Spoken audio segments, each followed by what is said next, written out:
6:12, I'd like to call the May 20th Finance, Budget, and Personnel Committee meeting to order. First of all, I'd like to identify any potential conflicts of interest. Seeing none, are there any citizens' comments? Any citizens' comments? Seeing none, consent agenda, minutes of the May 6th, 2025 meeting, bills and payroll, February Treasury Report, and the March Treasury Report. Do I have a motion to accept? Move to approve. Second?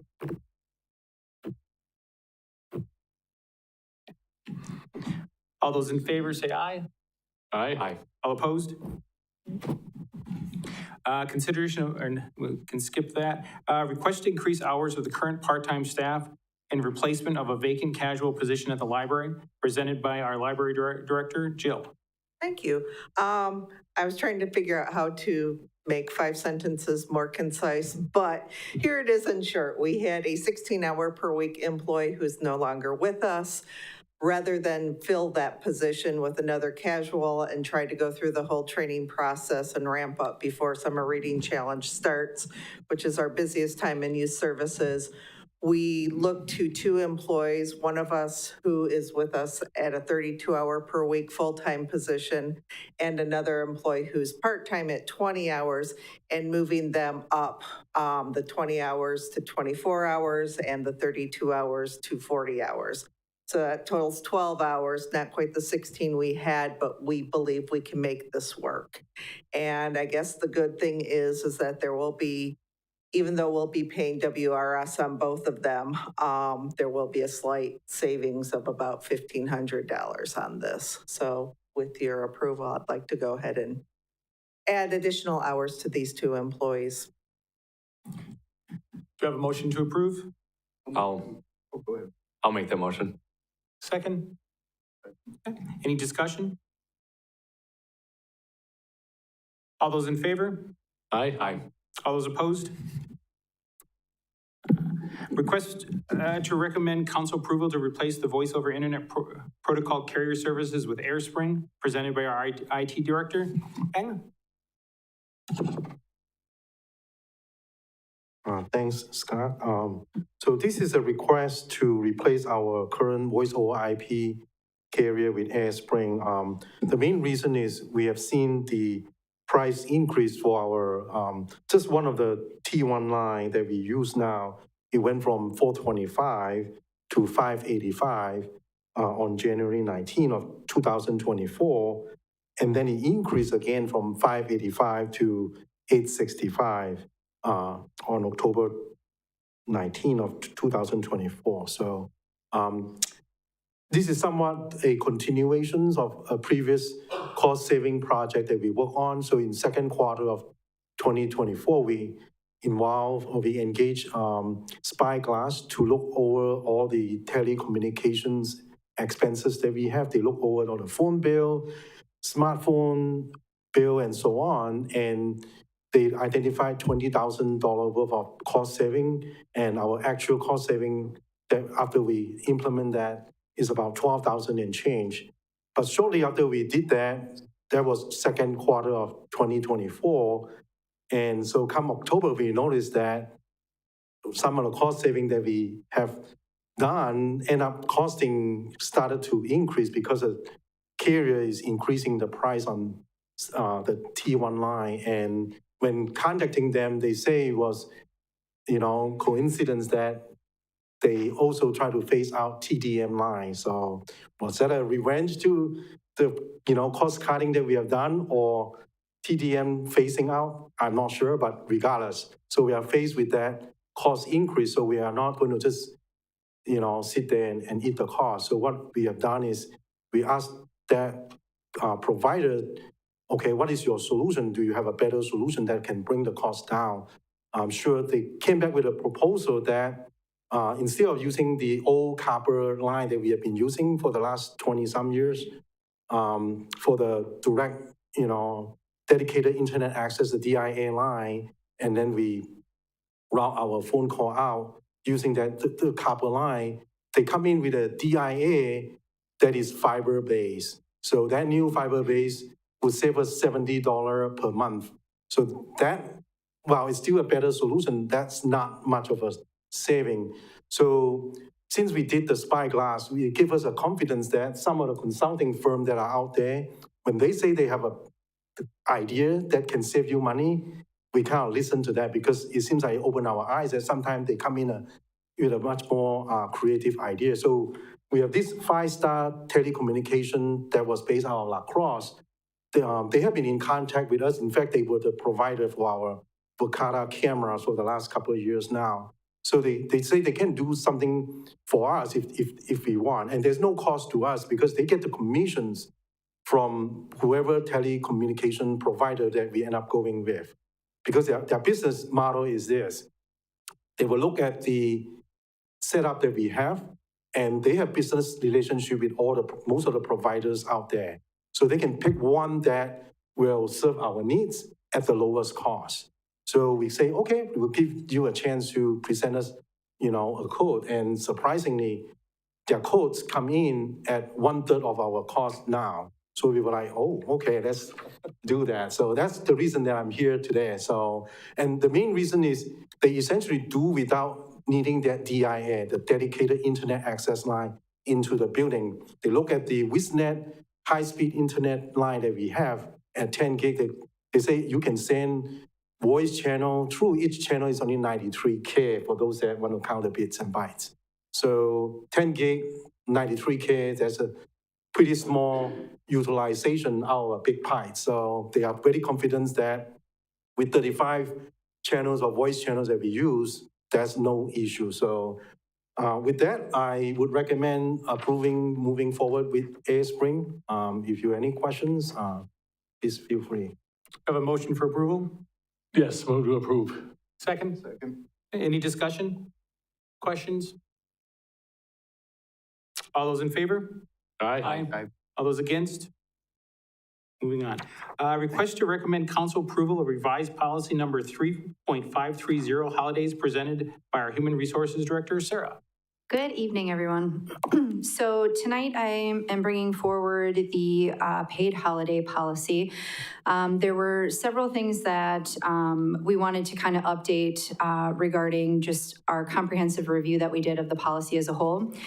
What we did in HR is we took a look at, policies across the board, private, public sector, and really kind of looked at our current policy that was last revised in 2012. And really just looked for providing some clarity across the board regarding this specific policy. So some of the things that I did was we put in some definitions just to explain what a scheduled day is, just so that there was some clarification on that. We also talked about eligibility, just so that it is very understandable whether or not you qualify for holiday pay or not, when you would get personal holiday time, that type of thing.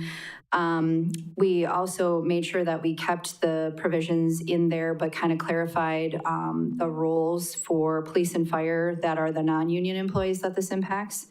And then just all in all, kind of provided clarity to the entire policy. One thing to note, because there have been some questions since the policy was put out there on Friday, just some questions that have kind of come up from, some employees and others. So I just wanted to kind of clarify for this group as well. In number 5 of the policy, it says employees will not be entitled to holiday pay in the following circumstances. Letter A is employees who call out on a scheduled day before the holiday or scheduled day after the holiday will forfeit their holiday pay. Should the employee be unable to work for either of those days because of illness, a medical note will be required to qualify. I think there was some confusion on whether or not that meant you could take vacation before or after.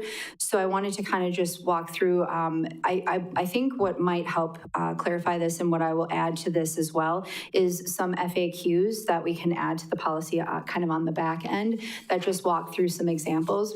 But some of what I've shared, to some employees that had questions and things like that is really what this is focusing on is specifically sick time, and specifically for whatever is the last day that you should be physically in the office and the first day you should physically be back in the office. That being said, vacation, comp time, using any of that before or after isn't going to disqualify your holiday pay. So we kind of walked through some of those, but I'll make sure that I add that to some of the FAQs as well. So based on that, I'm recommending that this committee recommend Common Council approval of the updated policy 3.530 paid holidays. Do you have a motion to approve? Yeah, move to approve. Second? I'll second. Any discussion or questions? All those in favor, say aye. Aye. All those opposed? Moving on. Request to recommend council approval of Van Ryzen as legal counsel for the employment law matters. This recommendation was made by a team of council members and staff appointed to review the responses to our recent requests for qualifications. Presented by our Human Resources Director, Sarah. Thank you again. So recently, in July of 2012, not recently, so in July of 2022, the council did move forward with an RFQ at that time for employment law services. Stafford Rosenbaum was selected in August of 2022 that year. And the interesting thing is with the employment law services, just in general, there isn't a specific contract. It's really just based on an as-needed basis. So it's kind of, as things come up, that's how the interaction between that entity goes. So in February, I came before the group and did ask for approval to do a new RFQ. And we did select the following. So the city administrator, myself, the finance director, police chief, fire chief, and then alders Natasha Tompkins and Scott Curran to be a part of kind of the selection committee. So what I did is I sent feelers out to a lot of the Wisconsin-based law firms that have experience working with local municipality or municipalities in general. 8 were invited to participate. 3 responded, and then 2 completed the full RFQ. And then we held interviews on May 2nd. So following that, we did a comprehensive review with both groups, and we are recommending as a group at this time to move forward with Von Briesen. So we would like to have them start effective June with approval. So I can answer any questions you guys might have. This time I take a motion to approve Van Bryson. Move to approve. Second? I'll second. Any questions or discussion? Okay, all those in favor? Aye. Aye. Anyone opposed?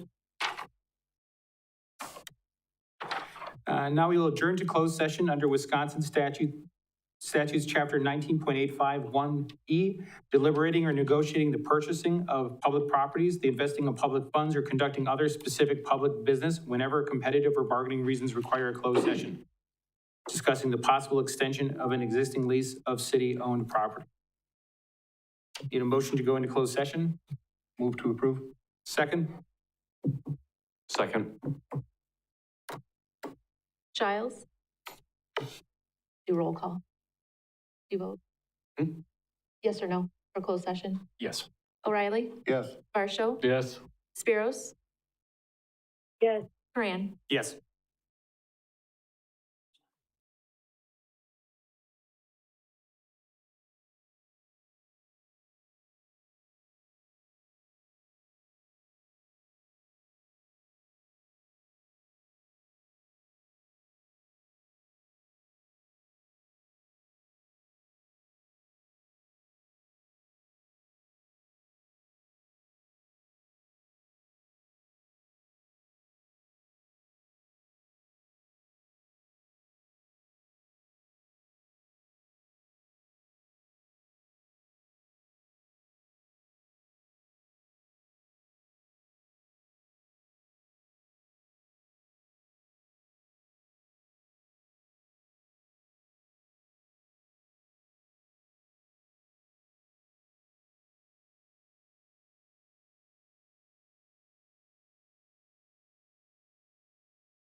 So do we have a motion for actions or for matters discussed in closed session?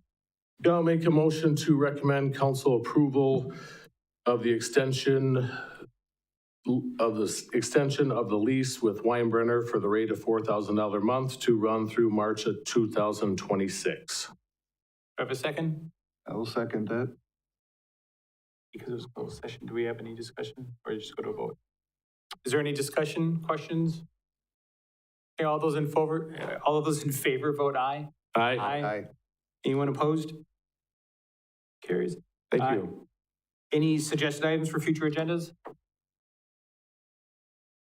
Seeing none, motion to adjourn? I'll make a motion to adjourn. Second, Second.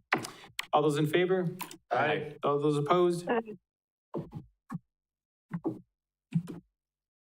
We are out of